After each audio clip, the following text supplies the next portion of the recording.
It was supposed to be the happiest day of our lives. Family and friends filled the backyard, all waiting for the moment when we would find out if we were having a boy or a girl. My wife stood beside me, smiling, holding my hand tightly as if we were still the perfect couple everyone thought we were. What no one knew was that I had already discovered her secret. She wasn't just my wife anymore. She was a liar, a cheater, and the woman who had been betraying me behind closed doors. I had found out weeks before. Late nights on her phone, strange messages she tried to hide, and finally, the undeniable proof, photos of her with another man. At first, I thought about confronting her privately, but the more I thought about it, the more I realized she didn't deserve quiet forgiveness. She deserved the same humiliation she had given me. So I planned my revenge. The day of the gender reveal came, and everyone gathered around the giant black balloon filled with colored confetti.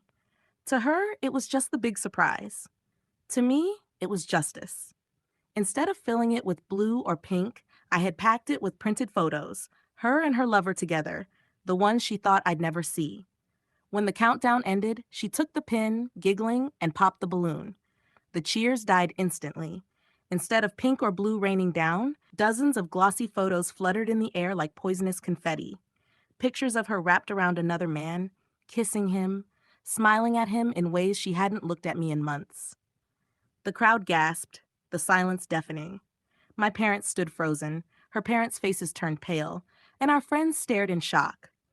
My wife's smile vanished as her eyes followed the photos drifting to the ground. She tried to laugh it off, but the trembling in her voice gave her away. She whispered, "What is this?" I stepped forward, my voice calm but firm. "This is the truth. While everyone thought we were celebrating a new life together, you were living a lie with him." Her face turned red, her hands shaking as she tried to grab the photos from the grass, but there were too many. Everyone had already seen. The whispers began, the judgmental stares pierced her, and in that moment, the image of the perfect wife she had tried so hard to keep alive crumbled in front of everyone. She tried to speak, to defend herself, but I raised my hand and said, "Save it. The party's over." I walked away, leaving her standing in the middle of the chaos she created, surrounded not by confetti, but by the proof of her betrayal. I didn't need to scream. I didn't need to fight. The photos had done all the work. That night, I packed my things. I left her the ring on the counter and divorce papers already drafted. My revenge was complete, not out of spite, but out of reclaiming my dignity.